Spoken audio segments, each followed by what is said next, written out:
Perhaps like me, you also wake up with your smartphone as an alarm.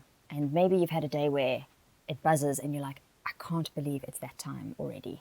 So instead of jumping out of bed, you kind of reach over and you hit that snooze button. And maybe you've done that more than just once, maybe 2, 3, 4 times. And then you know, okay, this is going to be a rushed morning. So there's no bathroom pampering. You jump out, you rush out the front door. If you're lucky, you've got coffee to go for breakfast. You do the white knuckle thing as you're commuting or driving. Inevitably, you get to your first meeting, that meeting runs over time, and you're assaulted by WhatsApps and emails and SMSs and calls and crisis at the office and difficult colleagues, and maybe there's issues with the commuting, so you're running late or you're in a traffic jam. And the first time you get a chance to look at your watch and breathe, you realize it's almost 3 in the afternoon and you've had nothing to eat except maybe a handful of biscuits in between a few cups of coffee. And I don't know about you, but I see that kind of scenario happening quite often. And maybe you can resonate with the whole picture or parts of it. The skipping breakfast, maybe too much coffee, not enough water in the day, no time to really have a proper lunch, no snacking in between. And then what happens is once you face the commute back home and you walk through the front door, perhaps your knuckles dragging on the ground, and you finally relax.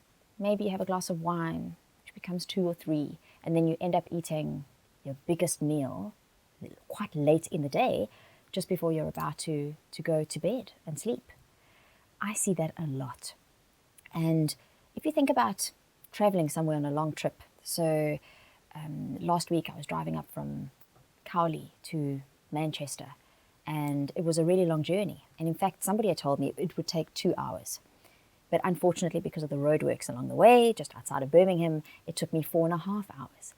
Now, what happened on that trip was I could feel that my blood sugar started to drop because it had been hours since I'd eaten. I had lunch, I left straight after the performance chemistry workshop that I delivered, and then I was stuck on the road.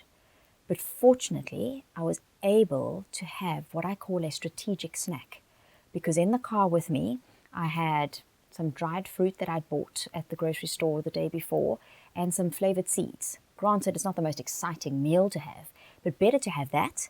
And I managed to lift my blood sugar, which is our petrol, and I was able to sustain my energy. So when I arrived at my destination, I could at least greet my client with a smile rather than being irritable, because what happens when our blood sugar, when our petrol drops, is the front of the brain is one of the first organs that gets affected. So the prefrontal cortex, that is where executive function sits. And now executive function is quite important. It's the ability to solve problems, to think creatively, to focus and to remember things. Your brain tends to not do those things well when your blood sugar drops. Maybe you're a parent. Perhaps you've got kids that go to school. I am sure that you fight with them to eat breakfast, because you understand as their parents that when children eat a healthy breakfast, they are able to focus, to remember, to problem solve, to think and concentrate longer. Now, sometimes as adults, we forget that we are like our children. We have this 4-pound universe that sits on top of our shoulders that needs to be fueled correctly and strategically.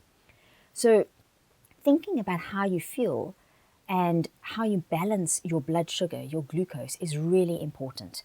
We know that one of the fundamental steps towards managing your energy and your performance and your health is to keep your blood sugar levels, your blood glucose, as constant as possible.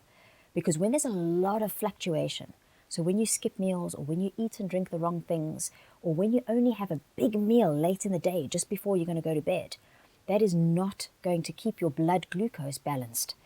And what happens when it drops is that you feel hungry, you feel irritable, your brain doesn't function as well. And also the opposite. When your blood glucose goes really high, that is not good either, because too much blood sugar, we know, puts you at risk of diabetes and other conditions. So your body will try and regulate it. And the way it does that is to produce hormones like insulin from your pancreas. Now, it would be okay if you had a little bit of insulin in your system on occasion. It is not okay when you have waves of insulin 4 or 5 times a day, because you only have a certain amount of insulin. So that is why we see over a period of years of eating badly, people can develop diabetes, which is when your insulin just stops or it no longer works correctly. But also when you have lots of insulin in your system and you're feeling stressed, so you've got some cortisol in your system, which is a stress hormone, that combination of insulin and cortisol and erratic blood glucose or blood sugar is a recipe for disaster. It turns you into a lean, mean storage machine, which means you store weight really easily. And where do you store the weight? Maybe you've guessed it, around your gut, around your waistline.